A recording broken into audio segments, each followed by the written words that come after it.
Chapter 5 chronicles the evolution of the state legislature along with recent changes, including reapportionment and term limits, and the recent Democratic surge, which has the potential of ending gridlock. The legislative process is also described. State legislature tackles the state's problems, both big and small. It shares power with the executive and judicial branches, and also is the setting for a number of political and philosophical battles on a variety of issues. Let's quickly take a look at some history of the legislature. The 1949 state constitution called for a bicameral legislature similar to the U.S. Congress, and an 1879 revision set the system we have today. 40 members of the Senate, each elected to 4-year terms, and half elected every 2 years, and 80 members of the Assembly, each elected to 2-year terms, and all are elected every 2 years. A significant U.S. Supreme Court decision in 1964 brought significant changes to the legislature when the court ordered all states to organize their upper chamber, the Senate in California, by population rather than by county. This increased urban and southern representation dramatically, while rural and northern areas declined in representation. In 1966, voters created a full-time legislature with full-time salaries. The legislature meets an average of more than 200 days a year. Let's move on to redistricting, or how legislative districts are drawn. Every 10 years after the national census, states realign congressional and legislative districts to have about equal population. Until 2011, redistricting was carried out by the legislature through a very political process. In 2008, voters passed Prop 11, putting redistricting in the hands of a 14-member independent commission. After the 2010 census, the commission aligned districts to be about equal in size, about 482,500 residents for assembly districts and 965,000 for Senate districts. The legislature also is impacted by term limits. In 1990, voters passed Prop 140, which limited executive branch officers and state senators to 2 4-year terms and assembly members to 3 2-year terms. Term limits are designed to guarantee new faces, reduce the influence of money, and prevent incumbents from being entrenched. Some of the objectives of term limits have been met, others have not. With term limits, we see what some call political cannibalism. Some turned out assembly members, challenged senators from their own party.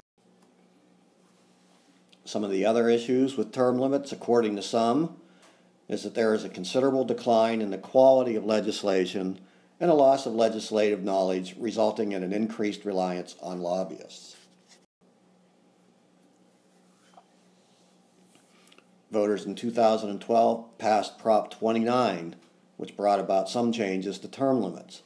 Legislators may now serve all of their time in one house or the other, but with a limit of 12 years instead of 14. Proponents of this change believe the ability to stay in one house longer will allow legislators to develop more expertise. As you can see from this slide, there are some new players at the table as a result of these changes. Let's now take a look at how the Assembly and Senate are organized.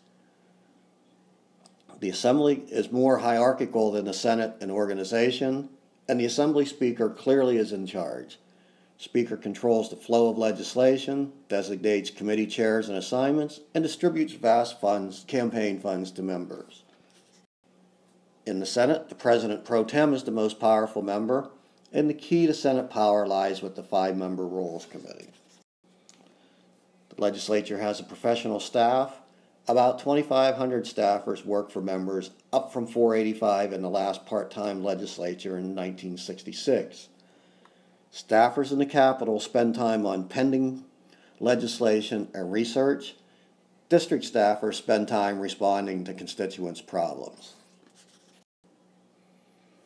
The legislature also has some neutral support agencies, mainly the legislative analyst, whose office provides fiscal expertise, reviews the budget, and assesses programs, and the legislative counsel, whose office drafts bills and determines their potential impact. Please take a moment to review this slide about the formal process on how a bill becomes law. The reality is more than half of the proposed bills die in a committee without making it to the floor of a chamber for a vote of the full membership. As you can see, committees are essential to getting laws passed. They hold hearings, debates, and votes. A bill only will be sent to the full chamber if it receives positive recommendations from committees. One of the more controversial tactics in the legislature is gut and amend, in which the author of a bill may strip the bill of its original language and offer replacement language, generally right about budget time or the end of a legislative session. This allows the bill to circumvent the normal legislative process of committee hearings and due deliberations. Here's more on the formal process. Please note that if two houses pass different versions of the same bill, it is sent to a conference committee.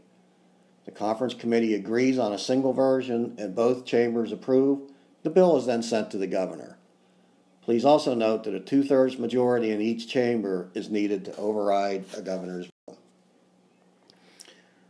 There also is an informal process to getting bills passed.